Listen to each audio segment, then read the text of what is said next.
Hey y'all, welcome to my channel. This is Straight Facts Commentary where I give you my unpopular opinions in everything pop culture. So please stick around and subscribe for more.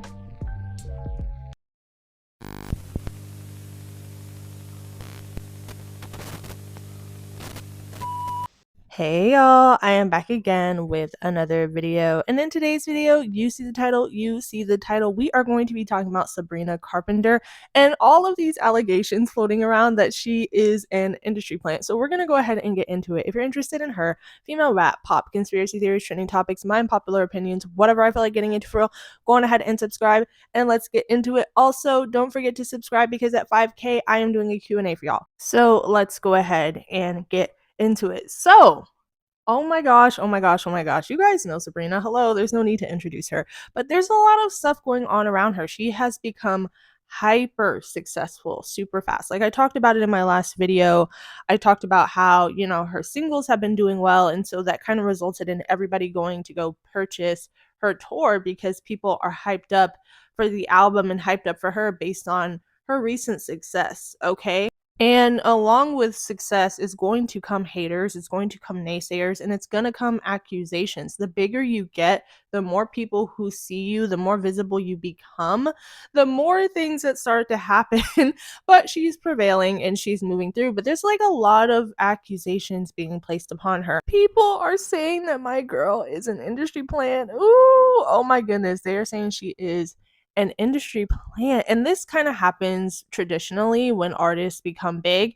And I'm not opposed to a good theory, a good music theory, a good conspiracy theory. I don't put any of that stuff like out of my head entirely. I kind of keep little things in the back of my mind because you never know. And so the people who have been saying that Sabrina Carpenter is an industry plant, I've always heard them out and I've always wanted to listen and see like what exactly people are saying that makes them feel that way because I'm interested, and maybe based on what you say, I might change my perspective. Maybe I might lean towards believing you depending on what exactly the evidence that you have that backs up that theory, right? But with Sabrina, these accusations kind of broke my heart just a little bit initially because I'm like, oh my gosh, I literally have known Sabrina Carpenter since I was a preteen, being on the Disney Channel. She's been around for years. She's been acting and singing for years, like 10 plus years at this point, and she's been simmering in the background forever. She's had like a cult following, a small following, an amount of people who really loved her in other countries. In the US, she's kind of just been minding her business and cruising along for the last 5 to 10 years making music. And I feel as though she's just finally gotten her big break. She's finally gotten her big moment, and it catapulted her into a level of fame because I feel like a lot of people already kind of knew who she was but didn't really pay her any mind because she didn't have anything massive to propel her. But these records, with the help of TikTok, with the help of the charisma and the sound behind a lot of these records, help propel her into the positioning that she's in now. But you guys know how people say Ice Spice is an industry plan and insert any other artist that's similar to her. Like comparing Sabrina Carpenter to a Ice Spice in terms of industry plan is just like wild because Ice Spice did kind of come out of nowhere. She hasn't been grinding, making music and acting and been in the scene and around for the last 10 years. Like that just hasn't been happening. Like Ice Spice quite literally kind of came out of nowhere outside of her like musical college background and Riot. Like there hasn't been a whole lot of origin story with Ice Spice where the heck she really came from for real. But with Sabrina, we know exactly where she came from and we know exactly where she's been for the last 10 years. Now, do I feel like everything is 100% organic in that she's just like everybody just woke up one day and decided to stan her? Like, no, I do believe that there are some things that have influenced and, like I said, pushed up Sabrina into a more forefronted and mainstream position. Like TikTok and the internet has definitely helped in that. I do believe Spotify and playlisting does help. I'm not trying to say that like, oh, she doesn't deserve but she definitely is heavily being promoted on like Spotify and things like that. And she's in like a lot of different playlists because of the popularity of her records. But I think that's completely normal, to have records, have your songs inside of major Spotify playlists. I think they do that for a lot of artists that are popular. But you guys definitely let me know what you think. I want to know like the perspective of everybody. Like, do you feel she is? Do you feel she isn't? Give me your reasons for why or why not. Like, I want to go ahead and get into it because, like, I feel like I understand both sides a little bit because there are people who are unfamiliar with her. So it could seem like she came out of nowhere. But like she didn't. She didn't. She's been around and she's finally getting her moment. Do I think that the industry is going to push her more now? Yes. I think that they are going to push her more. I think we are going to see her more. And I think the reason for that is the success of her last recent singles. And if her album does well, they're going to push her even more so. So it makes sense as to why we're going to see her, why she's going to be on playlists. It's because she is the popular person right now. So the industry is going to do whatever they can to capitalize on that, keep her relevant, keep her doing certain things, keep her on interviews, keep her here, keep her there, keep her everywhere so that she remains in the spotlight. But now that she has gotten the success that she's gotten, they aren't going to let us run from that. But let's get into some comments and just people talking about this whole Sabrina Carpenter industry plant thing. Some comments read, Sabrina Carpenter is an industry plant.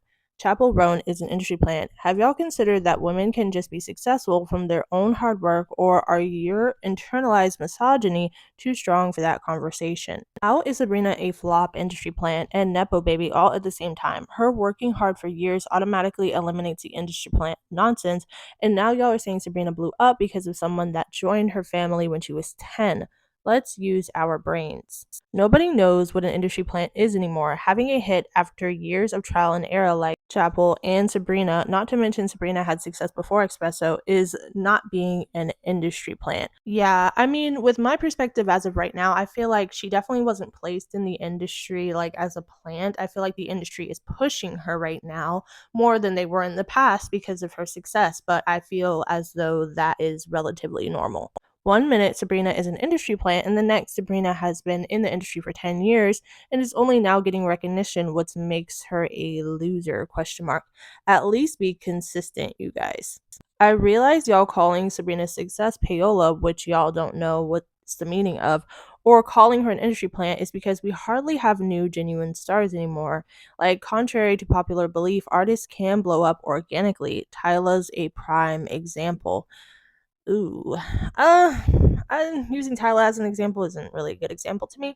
Streets trying to call Sabrina Carpenter an industry plant. Be so for real. My girl has been in the trenches for like a decade now. Yeah, that's what I'm saying. She hasn't blown up. Her music hasn't gotten like super, nonsense was one of her biggest songs. And then Feather, but before that, what songs of Sabrina's were really going viral? Like none. Like none. The hate towards Sabrina Carpenter is so forced. If a female artist finally makes a breakthrough in their career, y'all automatically label it as payola fraudulent industry plant instead of praising her for making it. Women can't have anything anymore without being shamed for it. Not Sabrina auto-playing the Ticketmaster queue. OMG, such a fraud. She's only famous because of payola. No one actually listens to that industry plant. And they're showing touring data, short and sweet, 0 tickets available, 100% sold.